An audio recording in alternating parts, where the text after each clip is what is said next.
इस एपिसोड की शुरुआत में हम देखते हैं कि लूगिया मॉर्लिन और एलिस को कुछ बता रही होती है और कहती है कि गिल्ड के एक नियम के हिसाब से एडवेंचर कपल को एक साथ मिशन लेना होगा, नहीं तो उनको कोई भी मिशन नहीं मिलेगा।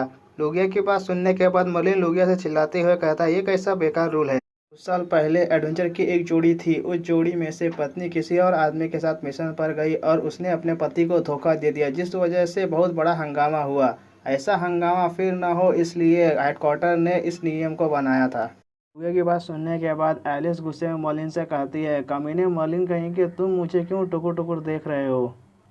तभी आर्नोल्ड एलिस के पास आता है और एलिस से कहता है, मिस एलिस, मेरे पास आपके लिए एक सुझाव है। क्यों ना तुम मुझसे शादी कर लो। जैसे ही तुम मुझसे शादी कर लेती हो, मैं तुम्हारा कर्ज चुका दूंगा। तुम्हारा कर्ज चुकाना मेरे लिए बहुत छोटी बात है, लेकिन मुझे तुम्हारी मदद करने के लिए अपना घर भी बेचना पड़े तो मैं अपना घर भी बेच दूंगा। आर्नोल्ड की बात सुनने के बाद एलिस आर्नोल्ड से कहती है, तुम्हारे सुझाव के लिए बहुत बहुत धन्यवाद, लेकिन मैं तुम्हारा प्रस्ताव स्वीकार नहीं कर सकती। आर्नोल्ड, मैं तुम्हारी काइंडनेस की सराहना करती हूँ, पर मुझे तुम्हारी दया की कोई ज़रूरत नहीं है।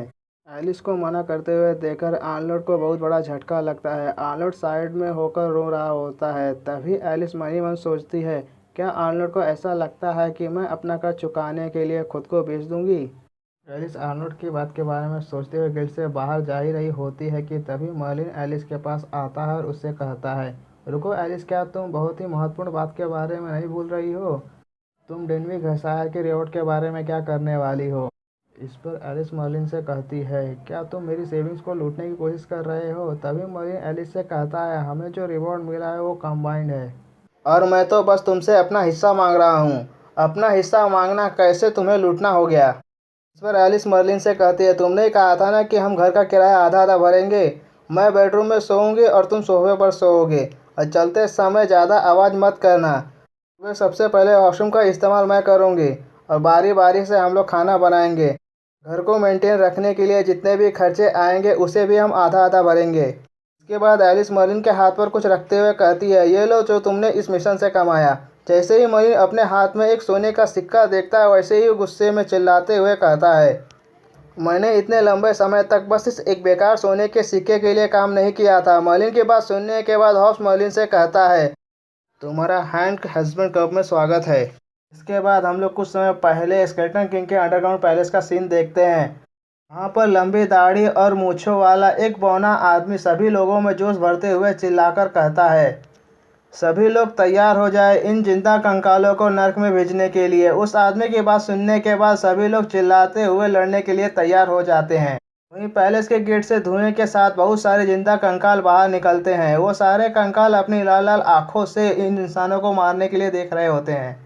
उन एडवेंचर्स की आर्मी में आर्नोल्ड भी होता है। डर के मारे आर्नोल्ड के पसीने छूट रहे होते हैं। वहीं पर आर्नोल्ड के साथ हॉब्स भी खड़ा होता है। आर्नोल्ड को डरते हुए देखकर हॉब्स आर्नोल्ड से कहता है, तुम्हारे पास तो पैसे की कोई कमी नहीं है, तो तुम यहाँ पर क्यों लड़ रहे हो।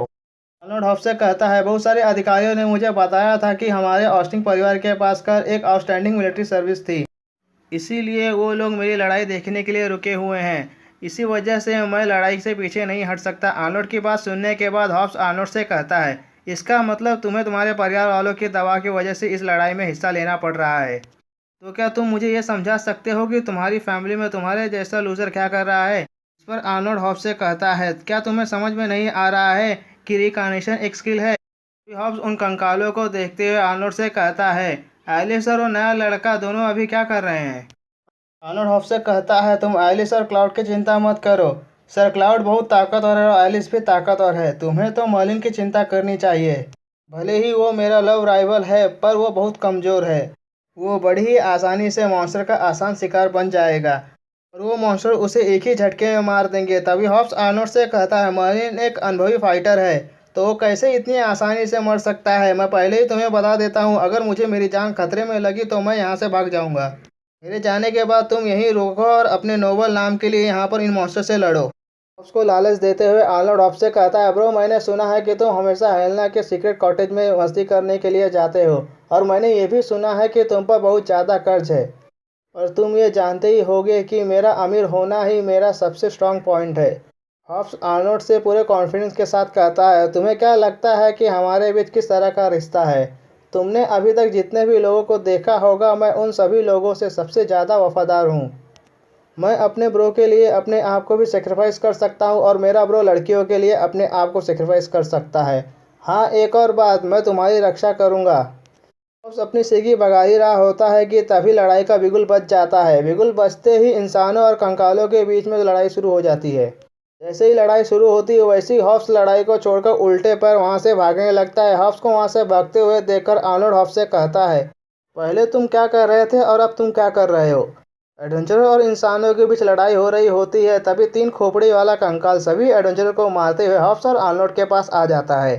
जैसे ही हॉब्स और आर्नोल्ड अपने सामने विशालकाय तीन खोपड़ी वाले कंकाल को देखते हैं वैसे ही उन दोनों की डर के मारे हवा टाइट हो जाती है। तीन खोपड़ी वाला कंकाल हॉब्स और आर्नोल्ड के पास आकर घुर्राते हुए अपनी तलवार से उन पर अटैक कर देता है। अपने ऊपर उस कंकाल को अटैक करते हुए देखकर वो दोनों इतना डर जाते हैं कि अपनी जगह से हिल भी नहीं पा रहे होते हैं।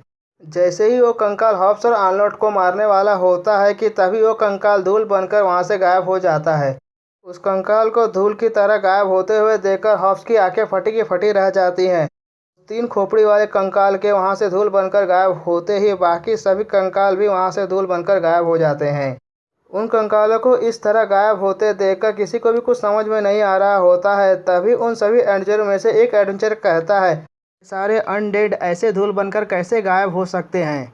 तभी हॉब्स अपने हाथों पर बल लगाकर उठते हुए कहता है, मुझे समझ में नहीं आ रहा है कि अभी यहाँ पर क्या हुआ, पर देखने से तो ऐसा लग रहा है कि हम जीत गए। आर्नोल्ड हॉब्स की बात आगे बढ़ाते हुए कहता है, देखने से तो सब कुछ ठीक लग रहा है, तो अब आगे हमें क्या करना चाहिए। वैसे ही सब कुछ ठीक हो जाता है। वैसे ही तुरंत हॉब्स और आर्नोल्ड बड़े स्टाइल के साथ खड़े होकर अपनी बढ़ाई करने लगते हैं कि जैसे सभी मॉन्स्टर्स को उन्हीं दोनों ने मारा है। इसके बाद हम लोग सुबह का सीन देखते हैं। सुबह आर्मी कैम्प में वो दाढ़ी वाला बौना पैसों से भरा हुआ थैला एलिस को देते हुए कहता है, चलो कैपिटल की प्रॉब्लम को सॉल्व करने के लिए कैपिटल तुम्हें 5,000 गोल्ड कॉइन देता है।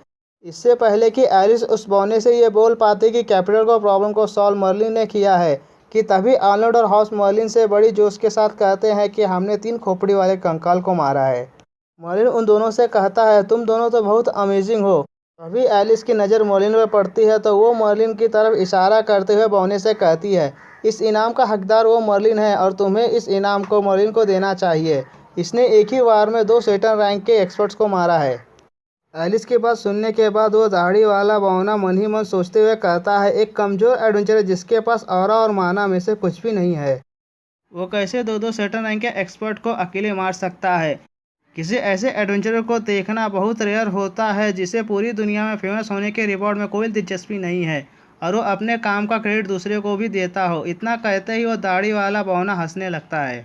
उस दाढ़ी वाले बौने की बात सुनकर एलिस अपना सर टेबल पर पटकते हुए कहती है, कोई मुझ पर विश्वास क्यों नहीं करता, चाहे मैं किसी को कितना भी समझा लूँ, सभी लोग ऐसा क्यों करते हैं। इतना कहकर एलिस वहाँ से चली जाती है। तभी वो दाढ़ी वाला बौना एक सोल्जर को लेटर देते हुए कहता है, इन्वेस्टिगेशन पूरा हो चुका है, इस रिपोर्ट को जल्द से जल्द क्वीन और मैजेस्टी के पास भेज दो। उस लेटर में वहाँ पर हुई घटना का रिपोर्ट होता है।